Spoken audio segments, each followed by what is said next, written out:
Halo, jumpa lagi dengan saya Simon Sembiring Kembaran, owner bisnis di PD Idola Snack Jaya.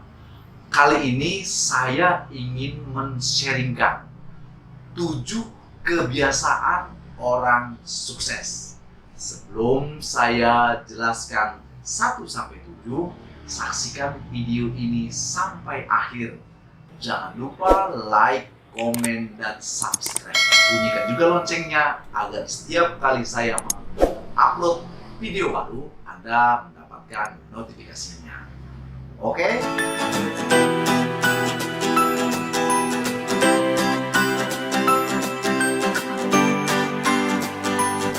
Ya, jadi 7 kebiasaan orang sukses.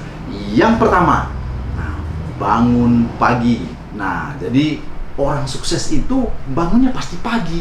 Ya, nggak harus jam 3 pagi sih, minimal jam 6 pagi sudah bangun. Nah, seperti itu. Dan rutin. Nah, itu yang pertama. Yang kedua, setelah bangun pagi, lakukan meditasi. Nah, jadi meditasi pengertiannya sih nggak harus pergi mencari tempat yang sangat sunyi di gunung-gunung, nggak seperti itu juga ya. Jadi meditasi artinya ketika kita bangun pagi, badan kita masih 100% fit ya. Jadi kita duduk, lipat tangan, nah, ataupun kita berdoa. Nah, jadi mengosongkan pikiran gitu. Nah, mengosongkan pikiran, mengucap syukur ya, mengucap terima kasih bagi Tuhan atas kehidupan yang masih diberikan. Nah, apapun keyakinan kita, ya mungkin itu bisa dilakukan ya sesuai dengan keyakinan kita. Tapi yang jelas minimal kita melakukan kurang lebih 10-15 menit gitu ya. Jadi untuk refleksi diri gitu ya kan. Nah,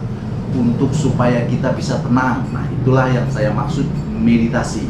Yang ketiga, kita mulai memikirkan nih. Nah, kita mulai memikirkan. Artinya memikirkan tentang apa yang kita lakukan gitu. Nah, jadi kita memikirkan relasi kita. Nah, ini relasi lah kita pikirkan ya. Nah, itu kita harus membuat relasi dan jejaring kita gitu. Nah, itu kalau yang namanya pebisnis. Nah, karena ujung tombaknya adalah relasi dan jejaring ya. Nah, yang ketiga itu ya. Jadi bagaimana kita membuat relasi, memikirkan. Nah, hari ini kita ketemu siapa nih? Hari ini kita mau membuat apa gitu. Apa yang kita lakukan hari ini. Nah, itu dia ya.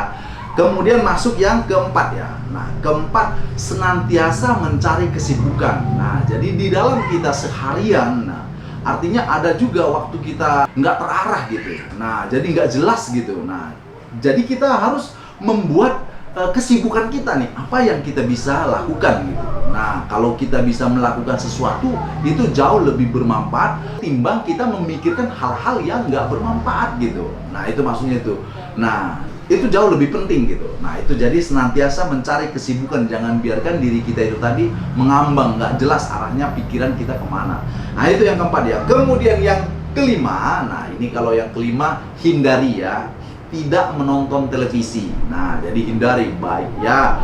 Kalaupun tidak bisa, kurangilah. Jangan sampai kita menghabiskan waktu berjam-jam untuk menonton televisi, menggunakan sosial media gitu ya. Nah, memakai gadget kita, menggunakan game sampai berjam-jam gitu ya kan. Nah, jadi itu hindari gitu. Soalnya kalau kita udah masuk ke dalam hal yang seperti itu gitu, kita tidak akan pernah fokus mencapai apa yang kita inginkan gitu. Kita akan terjerumus di sana mungkin dalam waktu kalau kita tidak sadar bisa berbulan-bulan, bisa bertahun-tahun, bahkan kita menjadi maniak gitu. Maniak game ya kan, maniak nonton sinetron ya kan. Nah, atau maniak menonton TV yang ataupun televisi yang sifatnya ya memang nggak ada kaitannya dengan kita untuk mencapai keberhasilan. Nah, itu yang saya maksud ya, hindari ya, kurangin. Nah, yang keenam, nah ini yang nggak kalah pentingnya. Yang keenam, memiliki jadwal yang jelas. Nah, jadi itu tadi ya. Jadi kita membuat jadwal kita setiap hari gitu. Nah, jadwal yang ingin kita lakukan setiap hari itu apa gitu ya kan. Nah, kalau memang nggak bisa kita buat dari pagi sampai sore, minimal hal-hal penting itu kita record ya. Nah, kita buat catatan kecil, kita bikin note ya, baik di gadget juga bisa kita buat gitu. Nah, pagi ini kita ngerjain apa, kemudian siang kita ngerjain apa, dan malam kita kerjain apa gitu. Apa yang kita bisa lakukan gitu, agar hidup ini berwarna gitu loh. Nah, itu maksud kita tuh. Jangan begitu kita lalui hari ini tanpa ada sesuatu pun yang bisa kita capai gitu. Nah, anggap sajalah, bayangkan kita sebagai seorang pilot ya, pilot pesawat gitu ya. Nah, ladies and gentlemen, kita sekarang telah berada di Pulau Sumatera ya kan, dan sebentar lagi kita akan mendarat di Kuala Namu. Contohnya seperti itu. Nah, jadi setiap tahapan itu akan dikasih tahu, diberitahu gitu. Nah, kita udah belum. Nah, karena waktu itu tidak pernah menunggu kita gitu. Tapi kita boleh memakai waktu. Nah, itu kalau menurut saya. Jadi jangan lupa ya, membuat jadwal yang jelas. Nah, jadwal harus terarah ya. Ya, jadi yang terakhir adalah yang ketujuh.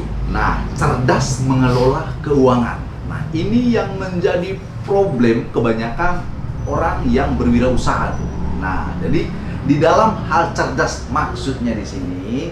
Nah, jadi ketika kita mendapatkan keuntungan dari usaha yang kita lakukan, nah, kita harus bisa membuat pos-posnya gitu kan. Nah, di mana posnya itu tadi harus jelas gitu. Untuk kita pakai untuk operasional, nah untuk gaji karyawan, nah untuk biaya sewa tempat, dan untuk modal. Nah, itu harus jelas. Nah, jadi sekarang kita bicara masalah keuntungan tadi. Nah, dari keuntungan yang kita peroleh, nah kita juga harus bisa mengalokasikannya nih. Kemana yang cocok uang ini kita pakai? Apakah kita tabungkan hanya di bank? Nah, kalau di dalam hal yang cerdas, maksud saya uang ini bisa kita investasikan. Nah, itu yang saya maksud tuh. Nah, investasikan kemana? Nah, itu ada beberapa sarana khusus untuk investasi. Namun intinya yang ingin kita sampaikan, bahwa investasi itu yang nantinya bisa menjadi sumber pendapatan kita. Nah, contohnya mungkin sebagai passive income-nya. Nah, kita nantinya ketika kita nanti sudah tidak berusaha, ataupun sewaktu kita masih berusaha, bisa memberikan pemasukan. Apa sih contohnya? Susah banget ini mengenai passive income contohnya ya, yang bisa. Nah, jadi ketika kita memiliki uang, nah kita bisa mungkin investasikan kepada beli emas, contohnya logam mulia, nah LM ya. Nah, karena kita tahu kalau untuk LM itu tadi harganya nggak pernah turun ya, harganya terus merangkak naik. Nah, itu salah satu tips bagaimana untuk melindungi nilai uang kita supaya jangan kena inflasi. Nah, artinya nilainya itu tetap bertahan. Nah, itu maksudnya satu. Yang kedua ya mungkin juga kita bisa belikan tempat. Nah, kalau orang-orang yang sederhana ya belikan mungkin bisa beli ruko ya kan, nah yang kecil. Nah, kemudian nanti bisa disewakan atau beli tanah ya kan, yang bisa dibangun untuk dibuat tempat usaha. Nah, ketika itu nanti usaha udah ada tempatnya, kita bisa sewakan. Nah, itu kan namanya ibaratnya penghasilan kita tanpa kita ikut bekerja gitu, tanpa berusaha. Itu yang dimaksud dengan passive income kita. Nah, itu yang dimaksud itu. Jadi yang dinamakan orang sukses itu tadi ketika dia tidak melakukan pekerjaan, tetapi dari kebutuhannya sehari-hari bisa dinikmati melalui passive income-nya. Nah, itu baru sudah top. Bukan soal banyaknya kita memiliki keuangan, bukan. Banyak orang memiliki usaha yang sudah besar, uangnya begitu banyak, tetapi dia tidak bisa menikmatinya gitu. Kenapa? Karena dia harus terus berusaha, terus bekerja, terus berkecimpung. Nah, itu tandanya dia tidak mampu mengelola keuangan secara cerdas. Nah, itu yang kita maksud ya, mengenai kecerdasan. Nah, jadi 7 tadi sudah saya sampaikan satu demi satu. Nah, jadi ini sekarang kita mau mulai berusaha, tipsnya itu tadi bagaimana gitu kan. Apa sih yang mau kita lakukan sekarang nih? Apa yang mau kita eksekusi? Nah, sehingga kita nanti memiliki satu usaha yang bagus, dan kemudian kita juga akan merasakan ke investasi kita nanti untuk yang bekerja untuk kita. Apa? Nah, jadi dari Idola Snack memberikan penawaran yang sangat-sangat baik. Nah, kenapa harus dibilang sangat-sangat baik? Nah, karena paketnya paket lengkap gitu ya. Nah, paket lengkap mulai disediakan pelatihan, disediakan modal kerja, disediakan bimbingan kerja. Nah, jadi ini udah paket lengkap. Nah, jadi tunggu apa lagi? Langsung join bersama dengan Idola Snack Jaya dengan 3 program kemitraan. Nah, yang pertama pelatihan dan praktek berwirausaha. Yang kedua, memulai berusaha dengan modal 1 juta. Yang ketiga, membuka usaha toko, dibimbing, dimentori, dan disediakan segala kebutuhannya. Nah, jadi dengan 3 program kemitraan tadi, artinya sobat idola yang masih jauh bisa langsung merapat. Nah, jadi yang begitu sudah kenal, sudah paham, sudah ngerti, sudah bisa langsung eksekusi. Nah, jadi langsung eksekusi saja. Nah, jadi itu yang kita harapkan. Nah, sehingga kita memiliki satu perubahan hidup untuk mencapai impian-impian kita. Demikian yang bisa saya sharingkan pada kesempatan ini.